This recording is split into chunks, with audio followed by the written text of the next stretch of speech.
Assalamualaikum warahmatullahi wabarakatuh.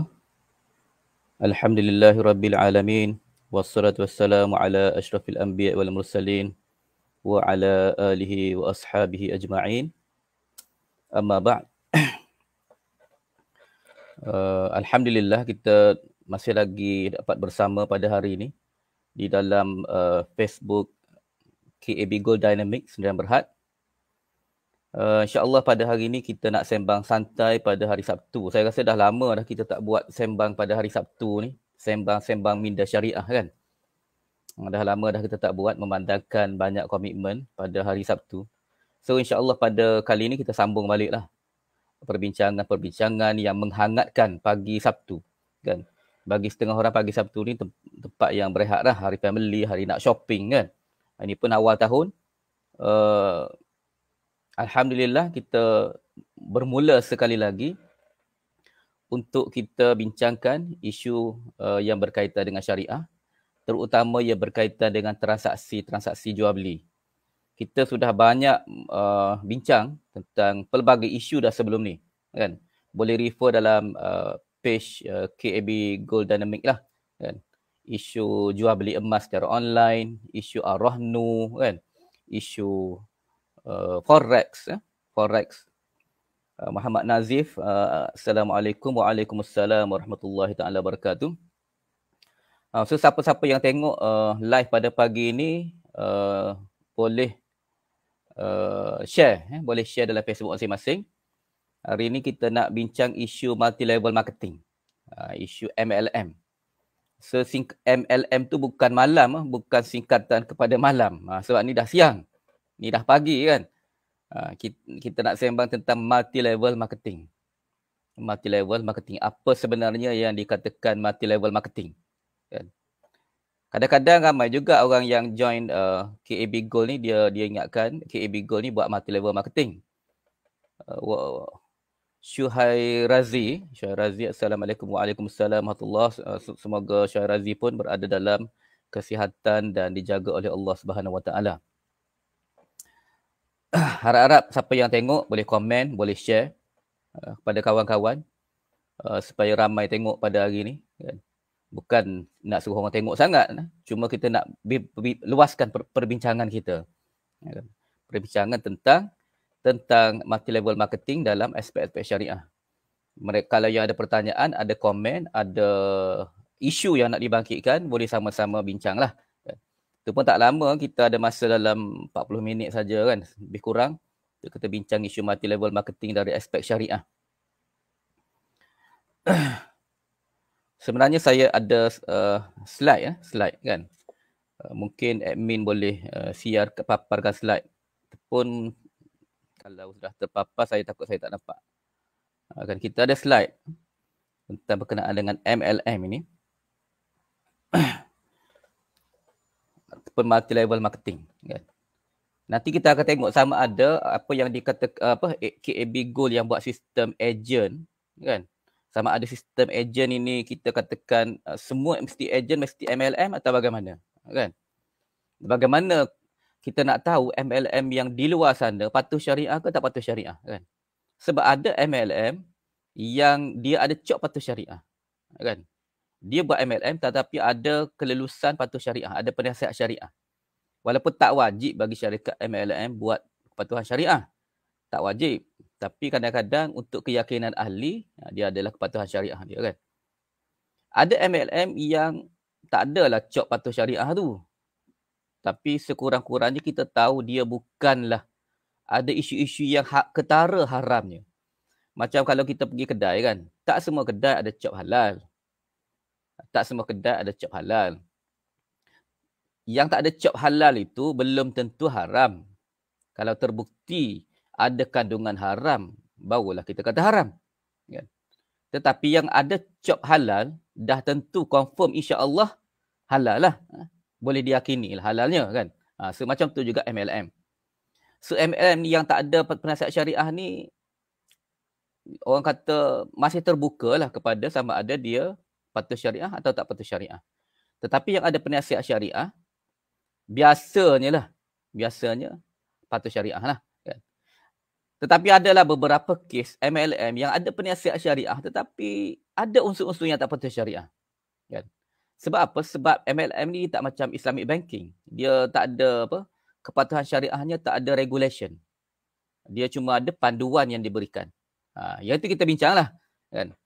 Nampak macam hangat dah perbincangan tu kan. Ada MLM yang ada penasihat syariah tetapi kadang-kadang boleh juga jadi tak patuh syariah. Kan? Masih lagi boleh. So itulah isu-isu yang boleh kita bincang. Ada MLM yang tak ada penasihat syariah pun tapi tidak ada unsur-unsur yang ketara haramnya lah. Kan? So kita boleh terima status quo dia jual beli yang tak ada isu syariah. So kita tengok dulu. Kalau ada masalah suara ke apa ke boleh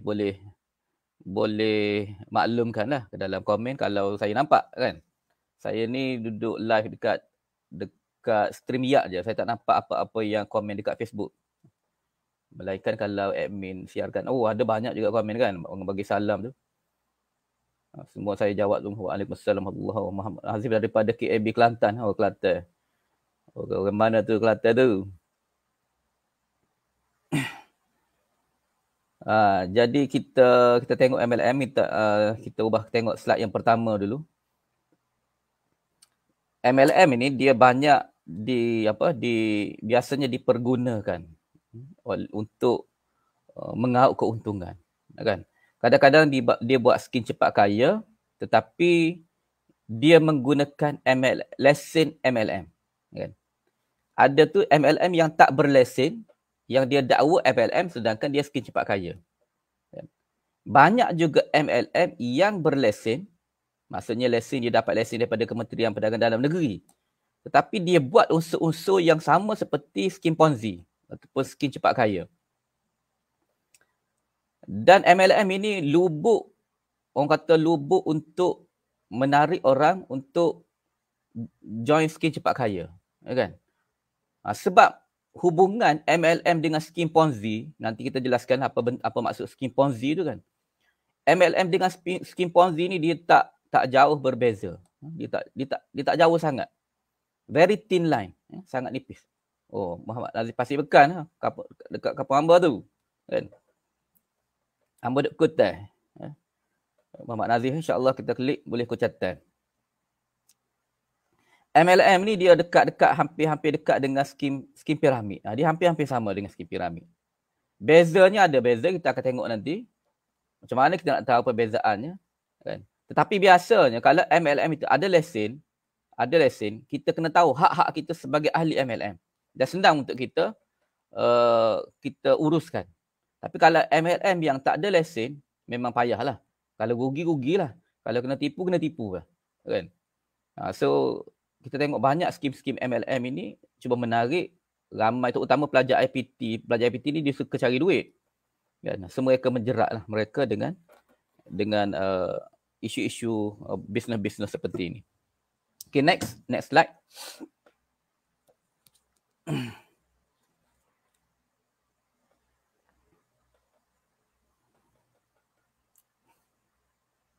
Sebelum kita pergi pada MLM, kita bincang pemasaran. MLM sebenarnya ialah multi-level marketing. Pemasaran berbilang tingkat. Dia salah satu daripada strategi pemasaran sahaja. Dia salah satu daripada sub kepada pemasaran. Cuma kalau bagi mereka yang belajar business ke, administration ke, belajar business, dalam subjek-subjek marketing tu, tak diajar sangat subjek MLM. Dia tak masuk sangat dalam silibus. Kan? Saya pun kadang-kadang tengoklah buku-buku marketing kan yang ada dekat universiti. Kan? Multi-level marketing ni duduk satu subtopik yang kecil je. Kan? Dia duduk di bawah direct selling dan jualan langsung. Memang pun sebenarnya multi-level ni adalah salah satu bentuk direct selling. Kan? So next. Marketing ni masing-masing faham dia adalah proses untuk mencipta nilai daripada pelanggan dan membina hubungan. Marketing bukanlah sale. Marketing bukanlah advertising. Marketing adalah marketing. Dia adalah proses penyampaian. Proses delivery service kan. Semua rantaian proses itu kita namakan sebagai marketing. Salah satunya adalah advertising lah, kan? Iklan kan. Jadi okay, next slide. Ini konsep-konsep pemasaran yang mana pemasaran bermula daripada penghasilan produk, kan? Pemasaran sendiri, penyampaian produk, kan? Penciptaan produk, pemilihan harga, kan? Pemasaran merupakan satu proses sosial juga, proses sosial juga. Mensosialisasikan produk, kan? Proses pemasaran lah, kan? Dia luas lah, dia luas. Mungkin pada hari ini perbincangan tentang MLM patuh syariah termasuk dalam proses pemasaran KAB Gold juga, kan? Sebab KAB Gold Dynamic ni dia bukan nak bentuk satu bisnes saja, tetapi dia nak memasarkan syariah melalui bisnes, kan? Supaya orang faham syariah Islam melalui bisnes. Sebab itu kita buat video-video live yang macam ni, kan? Supaya orang faham syariah di samping buat bisnes. Okay, next. Ini introduction, jadi macam kuliah dalam bilik kuliah universiti. Okey, pertamanya secara umum sebelum kita pergilah kepada MLM secara terperinci, kan, perkara pertama yang kita kena tengok adalah prinsip pemasaran. Islam dia ada prinsip dan prinsip ini tidak boleh diubah. Prinsip ini tidak boleh diubah. Pertamanya, produk yang dipasarkan itu, kan, produk ataupun services yang dipasarkan itu mestilah produk yang baik. Baik memenuhi keperluan masyarakat, baik pada mata masyarakat, ada value dalam masyarakat dan bukan produk yang haram di sisi syarak. Kadang-kadang produk tu, banyak produk yang dijual di pasaran, dia bukanlah baik sangat pun untuk masyarakat, kan? Contoh yang paling jelas rokok lah, kan? Vape, kan? Vape ni ada kebaikan tak untuk masyarakat? Tak ada, kan? Tak ada. Sekadar untuk mengasapkan mulut sahaja, kan? Sekadar untuk menagakan manusia, seolah-olah manusia ni jadi naga lah apabila mereka boleh mengeluarkan asap, kan? Nah, itu produk vape. Tak ada kelebihan saya rasa, kan? Shisha contohnya, kan? Kalau duduk di negara Arab, kan, tepi-tepi jalan tu bawa shisha. Produk ni bukannya murah, mahal. Kosnya tinggi. Itu produk-produk yang tak baik untuk kesihatan pun. So ini tidak menepati prinsip pemasaran Islam. Kita boleh list down. KAB Gold produknya apa? Emas. Emas ni duit je lah, kan? Emas ni prinsip je duit, kan? Duit ni bagus lah. Kadang-kadang kita perlu duit dalam bentuk emas. Kadang-kadang kita perlu duit dalam bentuk dolar, kan? So produknya jelas, bagus, memenuhi keperluan masyarakat. Ada orang perlukan emas sebagai duit lah untuk jadikan simpanan. Ada orang perlukan emas untuk dia jadikan barang kemas, kan? So bila dia ada banyak gram, dia boleh pergi ke kedai emas. Sama ada dia nak tukar terus ataupun yalah dia nak tukar dengan emas dalam bentuk gram lah. Terpulang lah, kan? Yang penting produk tu ada value dan tidak haram di sisi syarak. Syarak ni senang je. Yang mana tidak haram, semua halal, kan? Yang mana ada manfaat, semua halal. Senang, kan? Banyak. Begitu luas, kan? Terutama dalam mazhab Syafi'i ini begitu luas yang halal. Mazhab Maliki lagi luas, mazhab Syafi'i, mazhab Maliki bab makanan dia lagi luas. Mazhab Maliki, Syafi'i dah agak sempit. Maliki lagi luas. Hanafi sempit sikit bab makanan. So produk status syarak ni dia berbeza sikitlah berikut mazhab, kan? Status kepatuhan syariah. Contohnya lah bagi orang mazhab Hanafi contohnya, kan, dia tak boleh jual udang, dia tak boleh jual sotong. Sebab apa? Sebab sotong itu haram bagi mereka untuk makan lah, kan. So bagi mazhab kita luas, kita boleh jual makanan laut. So produk itu mestilah tidak haram. Okey, yang kedua ialah harga yang adil. Harga yang diletakkan, harga yang adil ni macam mana, kan? Untung 100%, adil ke tak adil? Kan? Untung 200%, adil ke tak adil? Ini kita kena faham konsep harga, kan? Harga ni dia relatif. Pricing dalam syarak dia bukan ditetapkan oleh kerajaan. Kerajaan pada asasnya tak boleh meletakkan harga untuk sesuatu barangan. Itu prinsip umum, kan? Kecuali untuk produk-produk tertentu lah, kan? Macam di negara kita ada pricing untuk minyak, kan? Around 95. Kan? Rasulullah SAW tu kita ada pricing yang khusus. Kalau ikut mazhab ulama dulu banyak perbincangannya kan. Ada yang tak benarkan pun kerajaan letakkan. Ibnu Taimiyah membenarkan kerajaan letakkan harga tertentu untuk menjaga masalah masyarakat. Itu perbincangan fiqh yang panjang. Tetapi apa yang penting yang kita nak faham ialah harga itu adalah adil. Kadang-kadang satu produk kita boleh harga sampai untung 50% ataupun untung 100%. Dia bergantung kepada demand and supply. Dia bergantung juga kepada kos dan risiko. Kan? Kalau orang tu kos tinggi, risiko tinggi, dia nak jual mahal, tak ada demand, tak jadi juga kan. Masyarakat tak minat. Dia jual mahal pun tak laku. Kan? So ada orang untung risiko sikit, kosnya kecil, untung besar, tapi ada demand. So dia boleh jual dengan harga yang tinggi. Kan? Dah masyarakat demand kepada harga tersebut. Kan? So harga ni sangat relatif lah. Syariah tak ada ketetapan. Yang syariah letakkan harga itu mestilah adil. Adil kepada penjual dan adil kepada pembeli. Itu konsep harga. Kan? Konsep harga. Yang pentingnya ialah ketelusan. Yang penting adalah ketelusan. Janganlah kalau kita katalah produk kita tu kita untung 100%. Kita tiba-tiba kata produk ni saya untung nipis je. Saya untung RM5 je. Sedangkan RM40 kita untung. Itu tak telus namanya kan. Yang penting adalah ketelusan. So proses mempromosikan, proses pemasaran mestilah telus. Telus ni bukan maksud semua benda kita expose ataupun disclose kepada pengguna. Tak ada kan. Telus ni maksudnya kita nyatakan apa yang patut dinyatakan dan kita tidak sembunyikan apa yang tidak patut kita sembunyikan. Kan? Contohnya kita jual kereta yang rosak disebabkan banjir lah. Kita baru menghadapi musim banjir ni kan. Dan sebenarnya kereta tu rosak sebab banjir. Kita repair lah sikit sebanyak. Dan kita tak nyatakan. Kita tak kata ini kereta banjir ni. Sebab kalau kita sebut kereta banjir, orang akan fikir kan, bela kan, nak beli. Harga tu jadi murah lah. Tapi kita sembunyikan maklumat ini adalah kereta banjir. Itu salah satu bentuk penipuan. Yang mana Rasulullah kata tak ada keberkatan dalam jual beli. Maksudnya kita sembunyikan maklumat yang tak sepatutnya kita sembunyikan. Dan sebenarnya isu ketelusan ni banyak berlaku di dalam NGO. NGO banyak. Tidak telus di dalam melaporkan kos-kos yang mereka tanggung untuk sesuatu projek. Kan? Sepatutnya mereka kena telus. Sebab duit itu bukan duit dia, duit orang. Kan? So ketelusan. Tak kira lah syarikat ke, kan? NGO ke. Bila mereka mempromosi, mereka mesti ada ketelusan. Ketelusan bermaksud tidak ada manipulasi. Ya. Kita bukan sengaja memanipulasi orang lain supaya memahami dalam konteks yang salah. Banyak bisnes buat macam tu. Kan?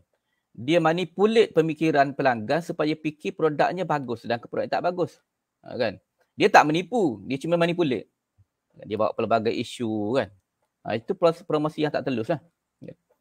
Ada orang yang promote produk dia minta kawan-kawan dia bagi komen. Dan bagi komen, yang mana komen tu komen-komen palsu je pun. Kan? Komen-komen yang menipu lah, saya dah guna produk ni bagus sebenarnya kan. Dia tak telus.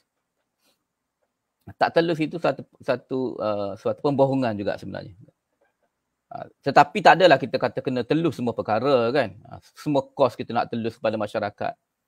Tak penting pun kepada mereka. Mereka cuma nak tengok harga yang adil dan apa yang mereka patut tahu, mereka kena tahulah. Kan? Ketelusan itu penting. Yang terakhir ialah akses yang mudah. Akses yang mudah iaitu saluran pemasaran yang sesuai lah. Kan? Iaitu bila kita nak pasarkan, kita kena bagi akses kepada masyarakat. Bagi saluran yang betul kepada masyarakat. Kan? Itu prinsip pemasaran Islam. Okay, next. Dah berapa 15 minit, 20 minit dah saya live ni. Kan? Okay, next. Okay, multi-level marketing, salah satu bentuk, saya dah sebut tadi, salah satu bentuk jualan langsung. Dia merupakan satu channel pemasaran yang berasaskan piramid. Kan? Yang ni mungkin orang MLM tak setuju lah. Kan? Tak apalah. Ini adalah realiti dan fakta. Kan? dan dia menggunakan kaedah direct selling, pelbagai sistem yang dia gunakan. Walaupun dia asasnya sistem piramid juga, cuma dia berevolusi. Kan? Ada yang buat sistem metrik, ada yang buat sistem piramid, ada yang sistem binary. Kan? Sebab itu kalau kita tengok geng-geng MLM ni, dia akan selalu suka lukis gambar sotong. Kan? Sotong yang banyak kaki. Kan? Yang ni pasang kaki sini, pasang kaki kiri kanan lah dia pasang kaki kan. Semata-mata nak dapatkan bonus lah. Tak apalah, tak salah sangat MLM pun kan. Tapi apa yang salah tu kena tengok lah. MLM juga setengah-setengah penulis lah. Saya tak kata semua penulis. Tapi kalau kamu kaji, kalau semua orang kaji MLM, ada penulis yang mendakwa, terutama mereka yang menentang kewujudan MLM. Dekat dunia ni ada golongan yang menentang kewujudan MLM. Dia kata MLM ni macam-macam lah. Kan? Kita tak adalah nak anti sangat kepada MLM kan. Tapi ada golongan ini, dia mendakwa bahawa MLM ni berasaskan sistem Ponzi. Dan dakwaan ini taklah salah sepenuhnya. Kan? Taklah salah sepenuhnya. Sebab apa? Sebab kebanyakan MLM yang kita tengok dekat Malaysia pun, kadang-kadang berakhir jadi sistem Ponzi juga. Terutama MLM yang kecil-kecil. Yang dia tak nak bertahan lama pun bisnes dia kan. So kalau MLM yang jenis yang besar-besar, yang dia nak bertahan lama, dia tak buat skim Ponzi ni. Skim Ponzi ni skim yang mana dia pusing duit pelanggan je. Kan? Dia bukan nak jual produk sangat. Kan? Dia bukan nak jual produk, dia just nak pusing duit ahli baru. Kan? Jadi sebab itu, bila skim itu lebih kurang sama, nampak kadang-kadang sistem MLM ni tidak nampak banyak beza dengan skim piramid. Tak nampak banyak beza. Kan? Sebab itulah di Malaysia ni, kita ada undang-undang namanya Akta Jualan Langsung dan Skim Anti Piramid. Kan? Nampak tak? Akta Jualan Langsung dan Skim Anti Piramid. Sebab itu, akta tu duduk sekali. Sebab dia dekat-dekat. Skim piramid dengan jualan langsung, terutamanya MLM ni, hampir-hampir sama. Tapi adalah perbezaan dia. Sebab itu kita ada undang-undang. Akta Jualan Langsung AJL, Akta Jualan Langsung dan Skim Anti Piramid 1993. Kan? Dan telah dipinda pada tahun 2010 atau 2011. Boleh check lah Google. Kan? Okay, next. Saya nak habiskan cepat ni. Sebab saya tahu hari Sabtu orang tak suka sangat ilmiah-ilmiah. Alamak, gelap lah pula skrin ni. Saya tak berapa nampak lah. Dah terang dah. Okey. Pertamanya, kalau kita nak buat MLM, kalau kita nak multi-level marketing, pertamanya, bisnes itu mestilah mempunyai ciri-ciri seperti yang kita sebutkan ini. Iaitu pertamanya, produknya mestilah unik. MLM ini nak buat multi-level marketing ataupun direct selling. Tahu kan direct selling kan? Direct selling lah jualan langsung. Jualan langsung daripada kilang terus kepada pelanggan. Daripada pengeluar terus kepada pelanggan. Itu namanya jualan langsung. So jualan langsung ni ada dalam bentuk MLM, multi-level marketing. Ada juga dalam bentuk SLM, single level marketing. Ada juga dalam bentuk jual beli secara push. Secara push. Yang ini saya nak kritik sikit undang-undang ni supaya pihak KPD NHCP kaji balik undang-undang Akta Jualan Langsung ni, sebab pada saya banyak perkara yang tak relevan dah dalam akta ini. Kan? Tak relevan dengan suasana sekarang ni. Okay, kita balik kepada slide. Pertamanya, jualan langsung ataupun jualan langsung MLM ini, dia mesti produknya produk yang unik. Yang tak ada jual kat supermarket. Kan? Yang tak ada jual kat Shopee. Kan? So, kalau ada jual dekat supermarket, ada jual dekat Shopee, macam mana MLM nak hidup? Kan? Bahkan sebenarnya lah, ini saya nak dedahkan. Kepada siapa yang tengok video ni, dengar. Mana-mana produk yang dijual secara MLM. Ingat ya, mana-mana produk yang dijual secara MLM. Di bawah Akta Jualan Langsung. Kan? Tidak boleh dijual di mana-mana platform lain. Tidak boleh dijual di Shopee. Tidak boleh dijual di supermarket. Ini undang-undang kita. Ini undang-undang. Kan? Sebagai mereka yang nampak produk-produk yang dijual secara MLM, multi-level marketing, ada jual dekat Shopee, reportlah dekat Shopee ataupun reportlah dekat Kementerian Perdagangan Dalam Negeri. Kan? Sebab produk-produk yang macam ni tak boleh dijual di tempat lain. Itu undang-undang kita kan. Bahkan Kalau mereka jual pun, sebenarnya MLM tak boleh hidup. MLM ni dia kena produk yang unik lah. Produknya sendiri yang unik. Maksudnya produk tak sama dengan produk lain. Contohnya kalau kita kata sabun. Sabun itu mereka mesti create satu sabun yang lebih lain berbeza dengan sabun-sabun yang lain. Kan? Mereka kena sebutlah sabun ni ada nanoteknologi ke, kan? Mereka kena sebutlah sabun ini ada teknologi angkasa lepas ke, kan? Supaya sabun tu berbeza. Kalau sabun tu sama je dengan sabun-sabun kat kedai, orang beli sabun kat supermarket lah, murah. Kan? Biasanya harga MLM dia mahal sikit. Taklah mahal, kadang-kadang dia eksklusif sikit. Kan? Itu satu hal lah. Maksudnya dari sudut jenis barang pun dia kena ada sedikit perbezaan. Jenis barang. Kalau garam, dia jual garam. Dia tak boleh sebut macam garam biasa tepi jalan jual dekat kedai Aceh tu. Kan? Dia kena garamnya special lah. Barulah dia boleh jual secara MLM. Kan? Kalau tak, orang tak beli. Itu ciri-ciri dia. Yang pertamanya, harga yang dijual kepada ahli adalah harga lebih rendah berbanding harga pasaran. Sebab apa? Sebab ahli boleh jual kepada kawan-kawan dia dengan harga pasaran. Dan biasanya MLM dia akan ada sentiasa latihan dan kursus dan promosi yang berterusan. Biasanya dia akan buat kursus motivasi, kan, sebab nak menaikkan semangat ahli ni, kan. Dia buat kursus motivasi yang selalu tengok tu lah, tiba-tiba berjoget-joget kat pentas, kan. Macam-macam kursus-kursusnya nak bagi semangat, nak jadi kaya, kan. Itu program dia lah. Okey, itu ciri-ciri yang mesti ada pada MLM. Kalau MLM tak buat kursus motivasi, tak buat program latihan, dia tak boleh hidup lah. Okay, next.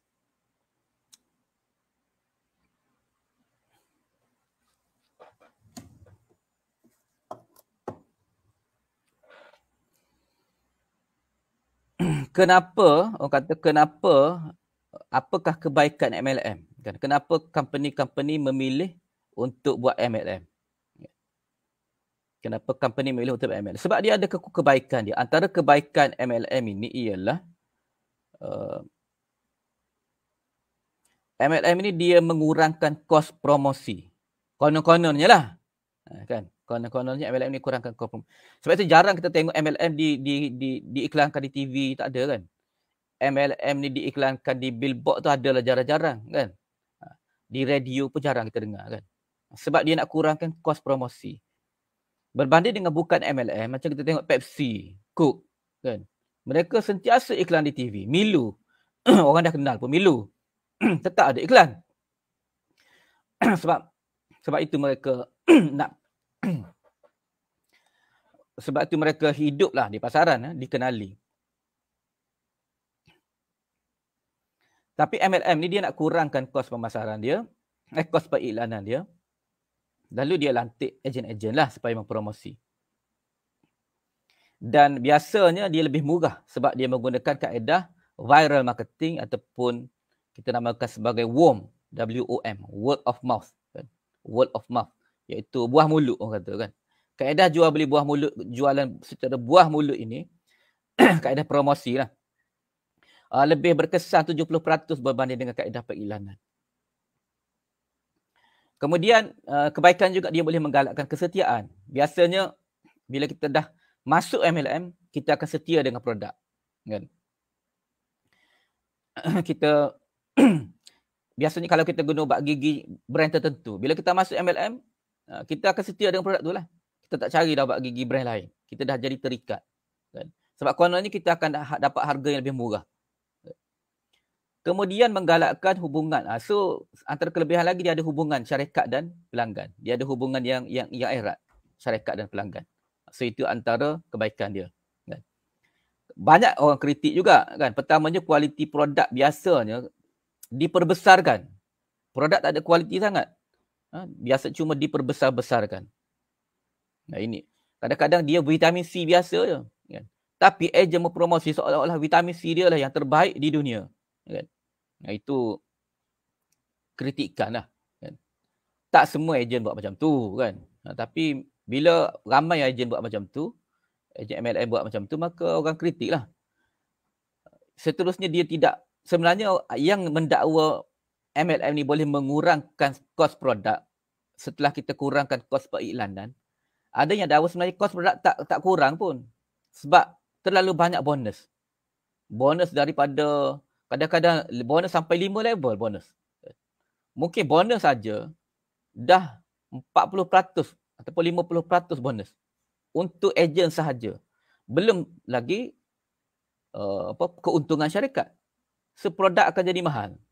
Dan jarang kita tengok MLM produknya murah kan? Jarang. Biasanya MLM keuntungan terlalu besar dan harga pun kadang-kadang tak munasabah. Kan? Dan biasanya MLM ni dia mencipta ketaksuban terhadap produk. Dia bukan sekadar mencipta kesetiaan, dia mencipta ketaksuban. Yang ini janganlah berani kritik produk MLM. Kan? Janganlah berani kritik produk MLM, biasanya kamu kena kecam lah. Kan? Saya dekat page muamalat.my ni, selama kadang-kadang kalau saya kritik sikit sistem MLM yang tak betul, memang teruk kena kecam. Kan? Tapi kalau kita kritik produk-produk yang betul, biasanya tak kena kecam. Biasanya ahli yang tak taksub. Kan? So katalah lepas ni kan, ejen-ejen KAB Gold, dikritik produk KAB Gold kan, tak payahlah melenting. Kan? Sebab kita produk yang real. Kan? So kalau benda yang tak betul, kita perbaiki lah. Tak ada masalah pun. Kan? Dan kita pun tak mencipta ketaksuban kepada produk. Tapi MLM dia mesti cipta ketaksuban itu untuk menggalakkan berlakunya jual beli. Kan? Jualan yang lebih. Dan ada kritikan yang paling besar terhadap MLM ni ialah dia menjadi seolah-olah ruang yang sah untuk skim piramid bertapak. Kan? Skim piramid nak bertapak ni susah. Tetapi bila dia legalkan melalui lesen MLM, maka dia boleh bertapak secara sah. Kan? Banyak kita dengar MLM yang dicipta oleh masyarakat Malaysia, bukan Melayu saja, bukan Melayu pun kan. Melayu ke bukan Melayu, biasanya dia bungkus awal. Produk-produk yang bungkus awal ni biasanya produknya tak ada kualiti, dia sekadar memperdagangkan sistem sahaja. Sebab ini yang kita katakan, walaupun dia ada lesen, tetapi biasanya dia tidak bertahan lama lah. MLM yang kita tengok bertahan lama ni biasanya dia tidak memperdagangkan sistem piramid tu lah. Kan? Dia betul-betul berasaskan kepada jualan produk. Okay, next kita tengok MLM dari sudut undang-undang. Macam mana pula MLM dari sudut undang-undang? Ni saya nak highlight sikit. Kan? Supaya kita dapat faham. Once kita dah patuh undang-undang, biasanya MLM itu akan patuh syariah. Biasanya lah. Undang-undang kita ada Seksyen 4-1 Akta Jualan Langsung dan Skim Anti-Piramid 1993. Kan? Yang mana tidak ada seseorang pun yang boleh menjalankan apa-apa perniagaan jualan langsung melainkan jika sesuatu syarikat memegang lesen sah. Dia kena apply lesen. Nak apply lesen ni susah. Macam-macam syarat dia kan. Nak apply lesen ni. Atau jualan langsung ni agak susah. Banyak kriteria dia. Kan? Banyak kriteria dia. Ini kita tengok ciri-ciri MLM yang seperti yang ditarifkan oleh undang-undang kita. Kan? Iaitu syarikat yang melantik individu, pengedar, kan? Ahli berkenaan pula boleh melantik individu lain sebagai downline untuk membentuk rangkaian. Dan setiap ahli dan pengedar mendapat komisen daripada jualan peribadi dan jualan ahli. Nah, itu bentuk skim piramid lah. Okay, next. Saya rasa ni tak ada isu sangat lah. Bukan kita nak bincang sangat.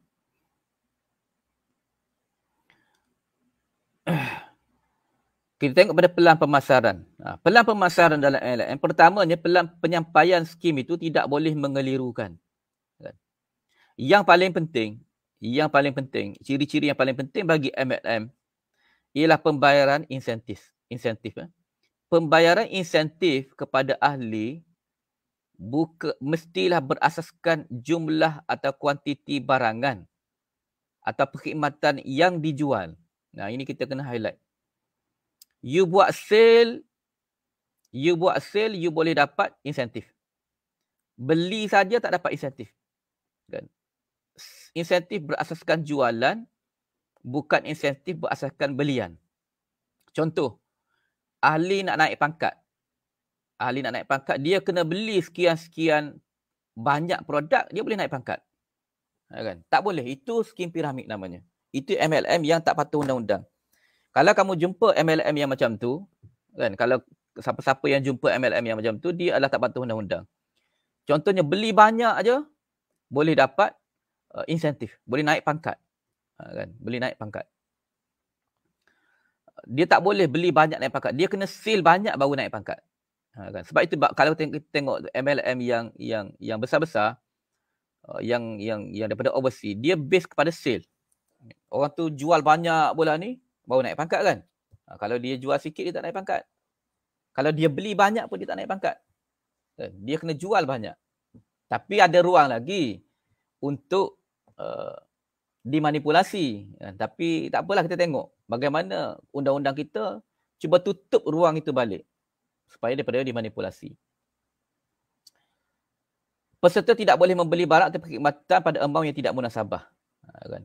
Tak boleh pada amount yang tidak munasabah. Tidak munasabah macam mana? Tidak munasabah yang dia boleh jual. Kan? Kalau beli tu 23,000 contohnya kan. 40,000 contohnya. Kena beli. Itu tak boleh. Dan itu ada something wrong somewhere lah. Kan? Kemudian MLM dia kena ada perjanjian. Kan? Perjanjian adalah diberikan tidak kurang kepada 10 hari untuk pembatalan.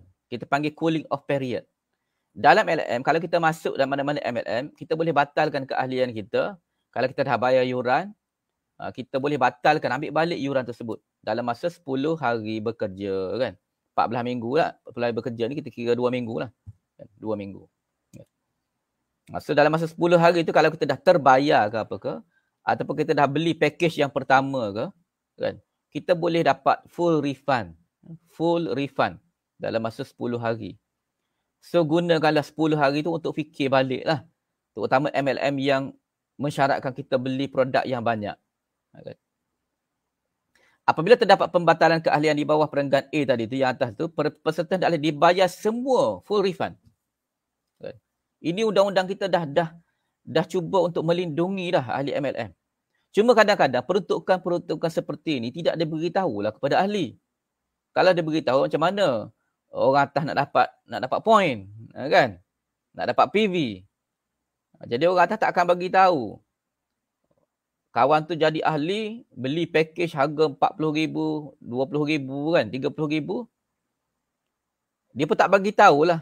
Yang mana kalau ahli tu menyesal dah tengok 10 hari tu, dia boleh batalkan, dia boleh refund. Semua sekali. Kembalikan semua barangan, boleh refund. Kalau tak ambil lagi barangan, lagi baguslah. Kan? Syarikat yang menjalankan perniagaan jual langsung hendaklah membeli balik. Ini lagi special. Ini polisi beli balik. Namanya polisi beli balik. Polisi ini tutup ruang untuk MLM dijadikan skim piramid. Tetapi biasanya polisi ini tidak akan dilaporkan kepada peserta MLM. Peserta MLM tak tahu biasanya lah. Kecuali MLM yang besar-besar, biasanya dia bagi tahu polisi ini. Sebenarnya polisi ini mesti beritahu, polisi ini mesti ditulis dengan font yang besar. Itu syarat Kementerian Dalam Negeri. Polisi beli balik ni iaitu syarikat hendaklah membeli balik apa-apa barangan yang boleh dipasarkan, yang telah dijual kepada peserta dalam masa 6 bulan, tidak kurang daripada 90% daripada amount yang dibayar. Contohlah, saya beli Tupperware. Kita cakap terang-terang lah, Tupperware MLM. Kan? Saya beli Tupperware, mungkin saya beli dengan harga RM10,000 untuk saya dah jadikan stok. Kan? Tupperware ni MLM lah kan? Dan saya simpan elok-elok Tupperware tersebut di dalam almari. Dalam masa 6 bulan, kalau saya rasa tak laku lah, 3 bulan saya jual tak laku lah Tupperware ni kan. Saya boleh pergi kepada company, saya nak jual balik kepada company. Dan company mesti beli balik Tupperware tersebut dengan syarat masih lagi boleh dipasarkan lah. Kan? Orang kata tak adalah nampak macam, ni bau sambal belacan ni kan. Tak jadi lah kan. Yang tak buka lagi lah. Yang kotaknya seal lagi. Kan? So, yang itu boleh kita jual balik. So, kalau kita rugi pun, kita rugi 10% sahaja. Company mesti beli balik tidak kurang daripada 90%. Polisi ni sebenarnya menutup ruang untuk mana-mana orang nak jadikan MLM sebagai lubuk skim cepat kaya. Kan? Sebab apa? Sebab dalam LMM ni ada satu kaedah namanya front loading. Front loading. Kalau siapa-siapa tak faham front loading, boleh tengok detail yang saya tulis di page muamalah.my. Front loading ialah satu cara di mana ahli membeli secara banyak dan dia memaksa orang bawah membeli secara banyak. Tadi kita kata MLM mesti berasaskan sale kan? Mesti berasaskan sale baru naik pangkat. Kalau dia beli sendiri, dia tak naik pangkat. So, dia paksa orang bawah dia beli dengan jumlah yang banyak. So, dia nampak macam sale dia lah yang banyak. Sebenarnya dia paksa orang bawah beli dalam keadaan yang banyak. Cara dia paksa ahli bawah beli dalam keadaan yang banyak, dia kata kat orang bawah, you just beli banyak, kemudian you suruh orang bawah you beli banyak juga. So, masing-masing yang kecepat naik pangkat lah. Kan? Itu namanya front loading. Sebila orang bawah beli banyak, macam mana dia nak jual, kan? Katalah lotion ataupun Tupperware banyak sangat. Macam tak mampu dia nak jual. Kan?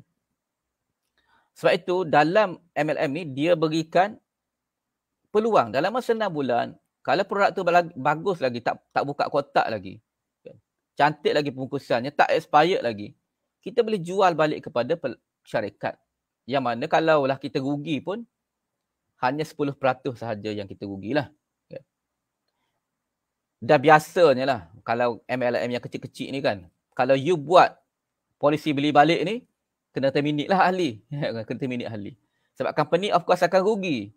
Sebab dia dah bayar komisen kepada ejen-ejen tu yang berlaku jualan. Sedangkan dia kena beli balik dalam harga 90%. Kalaulah company tak nak beli balik, jangan tunggu lama. Terus buat report kepada KPDN HCP. Jangan tunggu lama. Sesetengah company, ini pengalaman. Sesetengah company, dia sengaja melambatkan proses beli balik supaya lebih daripada 6 bulan.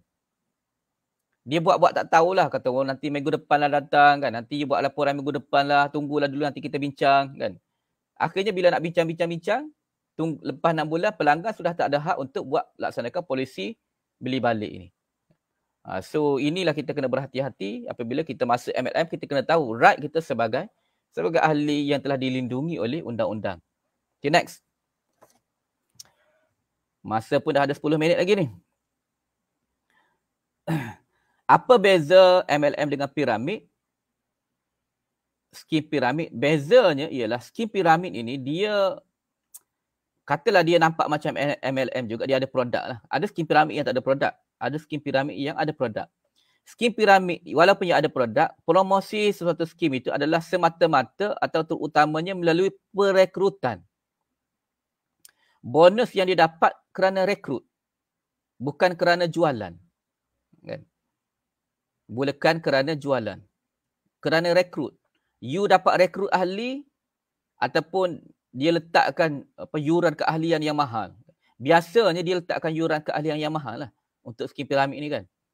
Yuran ahli pun dah 500, dah 1000, dah 3000 dah yuran ahli. Ya kan?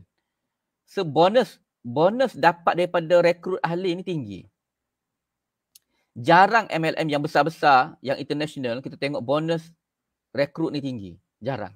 Sebab apa? Once you letak bonus rekrut ni tinggi, dia panggil referral share, referral bonus. Referral bonus, pairing bonus, leadership bonus tu kebanyakannya bonus piramid lah. Bonus-bonus yang bersifat rekrut. So kalau bonus semata-mata kerana rekrut, maka dia adalah skim piramid. Ataupun terutamanya kerana rekrut. 60% bonus kerana rekrut.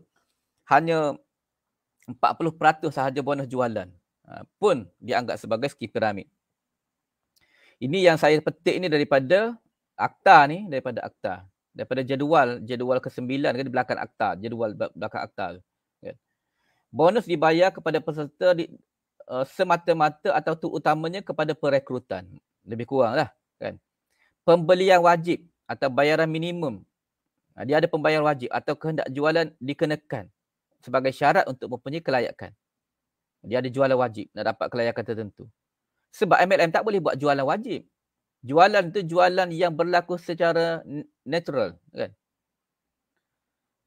Peserta dikehendaki untuk membeli barangan dan perkhidmatan atau harta yang tidak ketara dalam amount yang tidak munasabah. melebihi jangkaan untuk dijual. Dulu ada MLM yang buat macam produk stem cell. Kadang-kadang dia buat package sampai 20,000 yang tak masuk akal lah untuk ahli menjual semula kepada masyarakat.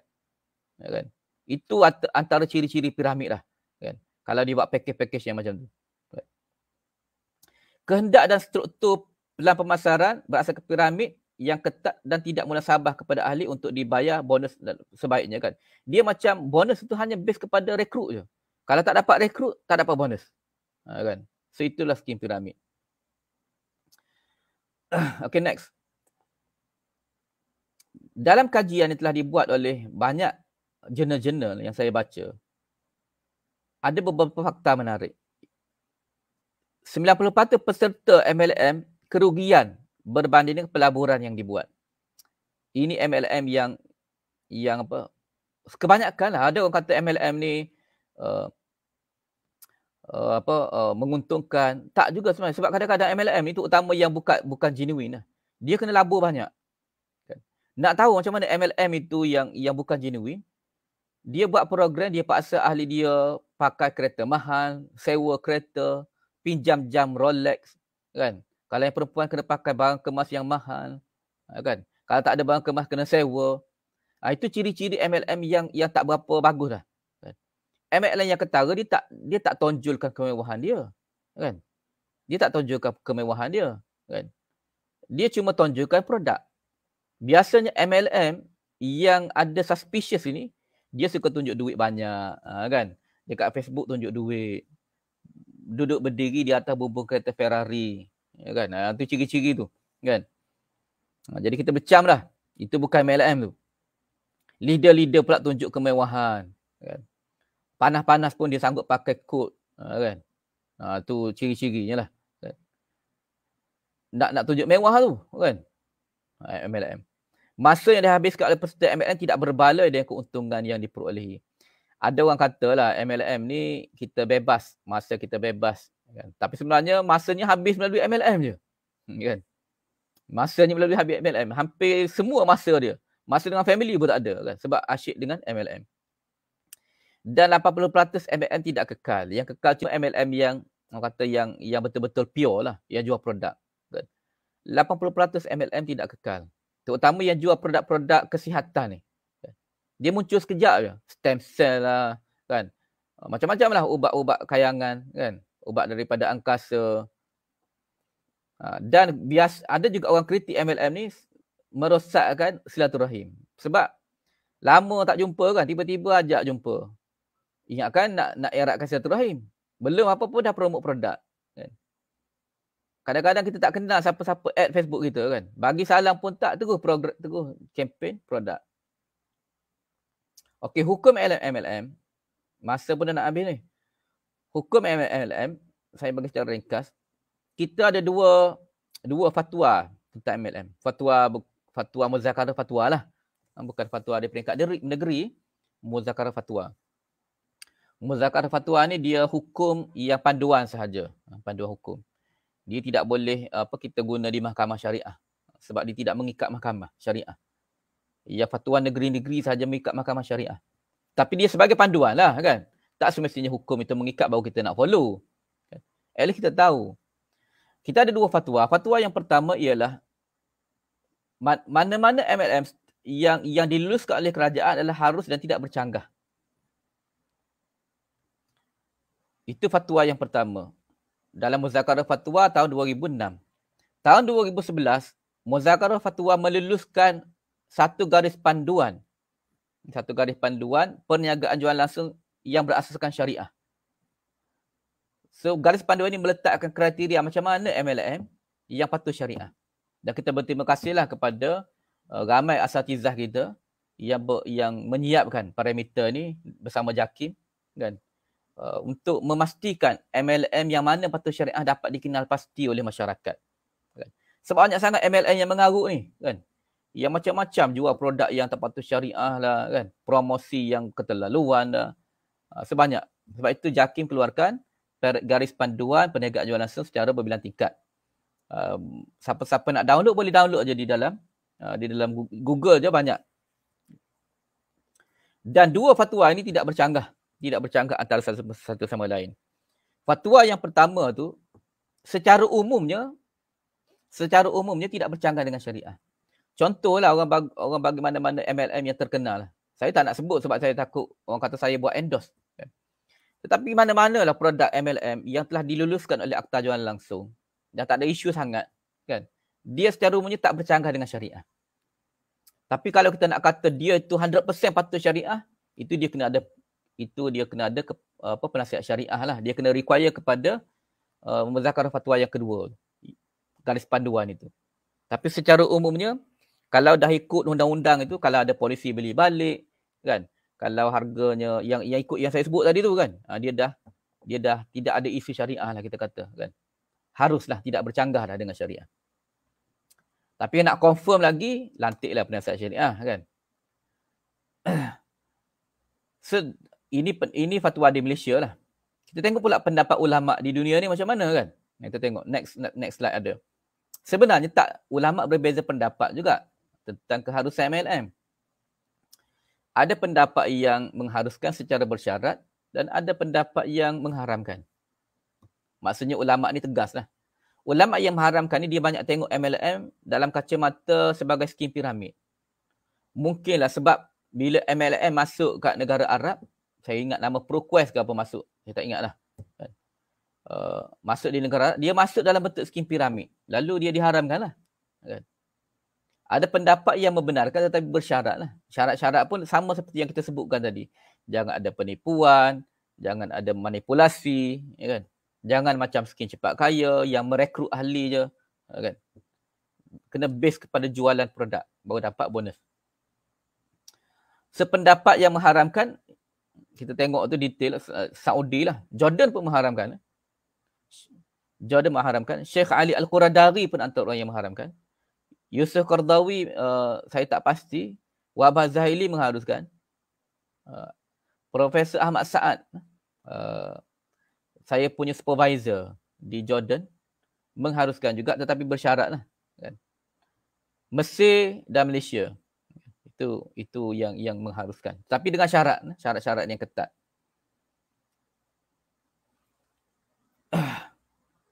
Ini kita tengok bagaimana bonus-bonus yang tak betul ni. Ya kan? Contohlah, saya bagi contoh je kan.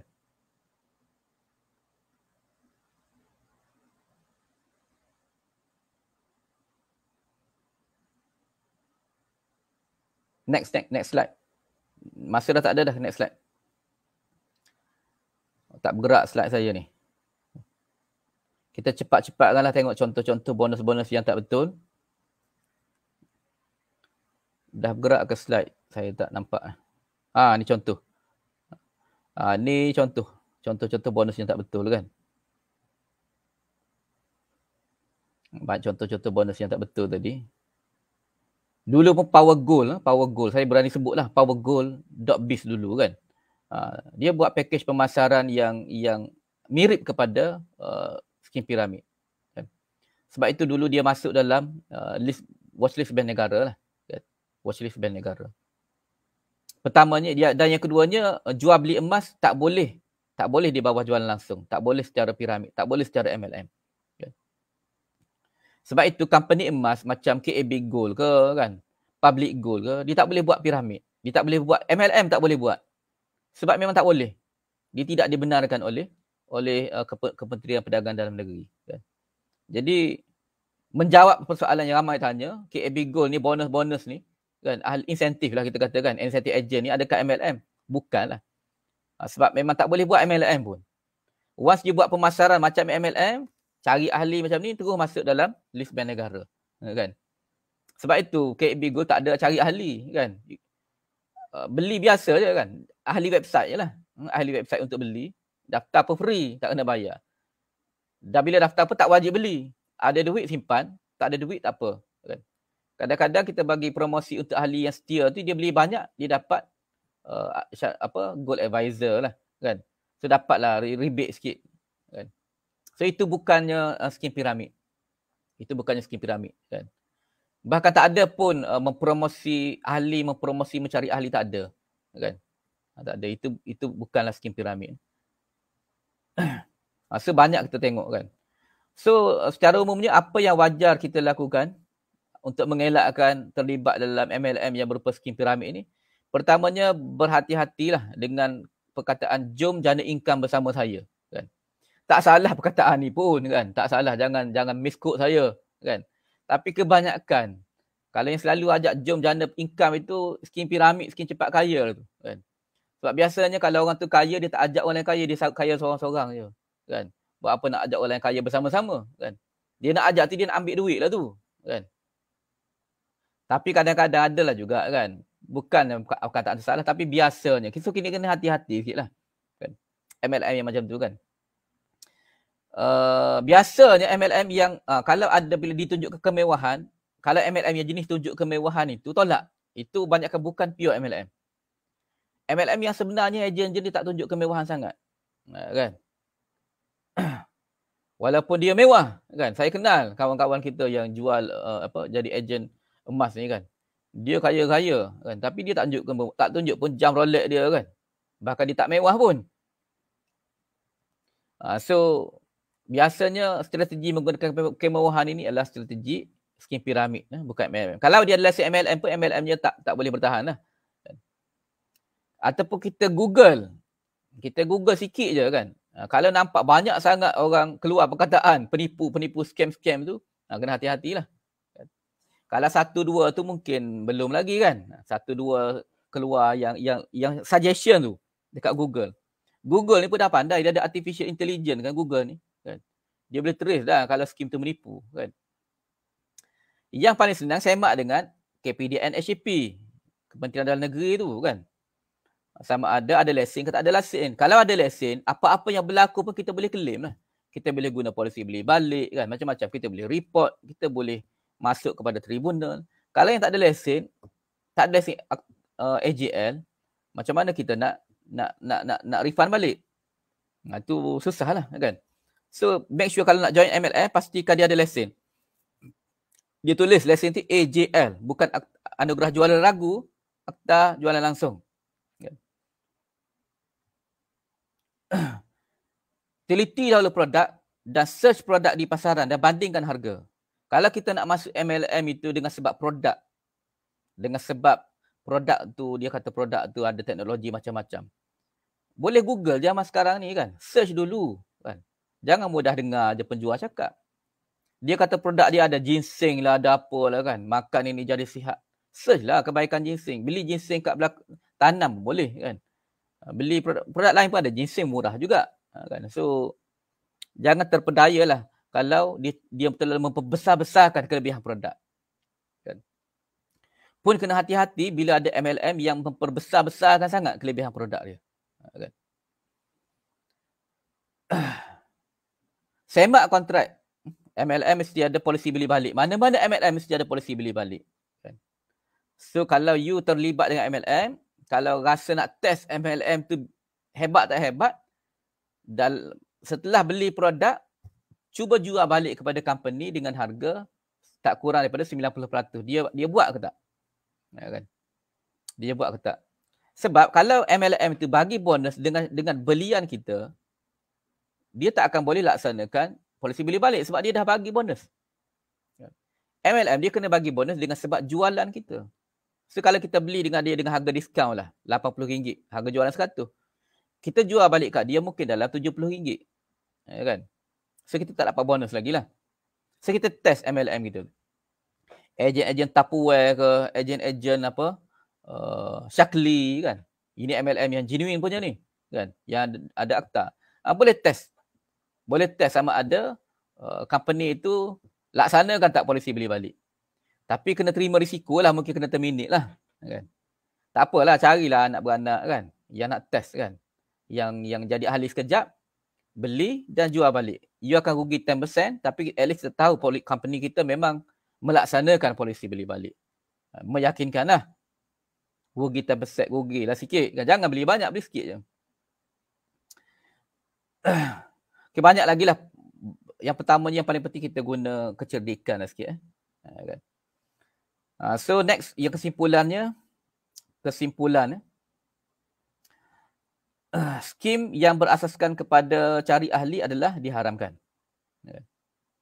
Dan diharam dari sudut syarak dan diharam juga dari sudut undang-undang. Skim yang cenderung untuk menggalakkan ahli mencari ahli adalah haram. Kita boleh tengok kecenderungan skim MLM ni. Dia lebih kepada jual produk ke, dia lebih kepada cari ahli. Kita tengok leader-leader kita. Leader kita kaya sebab apa? Sebab dia jual produk ke sebab dia banyak dapat downline? Kalau leader kita kaya dengan sebab dapat downline, ternyata dia adalah skim MLM yang skim piramid yang bertopengkan MLM. Kalau dia skim berdaftar, kita kena report lah. Okey, skim yang dikatakan halal lah berasaskan jualan. Dia bonus itu sale. You sale, you buat sale dapat bonus. Tak buat sale, tak dapat bonus. Produk tak laku sebelum 6 bulan, boleh buat polisi jual balik kepada company. Dan harganya pun tak adalah harga yang keterlaluan lah. Ingatnya MLM sebenarnya adalah jualan produk, bukan rekrut ahli. Kan? MLM jualan produk, bukan rekrut ahli. Kan? Wallahualam. Terima kasih kepada yang dah follow KAB Gold ni. Banyak lagi topik-topik. Nanti kita akan bincang skim cepat kaya pula. Kan? Kalau ada masa kita bincang tentang isu skim cepat kaya. Kan? Apa modus operandi skim cepat kaya kan? So kita akan bincang dalam sesi-sesi akan datang lah. So insyaAllah terima kasih kepada yang bersama-sama pada pagi ni. Kan? Semoga apa perkongsian saya ini ada manfaatnya. Kan? Bagi siapa yang nak beli emas, saya rasa harga emas turun sikit. Kan? Sehari dua ni. Turun sikit lah. Kan? Harga emas ni dia tak naik lama dah. Naik turun kan. So bolehlah beli emas di KAB Gold. InsyaAllah pembelian anda tu memang berdasarkan sistem yang patuh syariah lah. Aku qawli hadza astaghfirullahal azim. Assalamualaikum warahmatullahi wabarakatuh.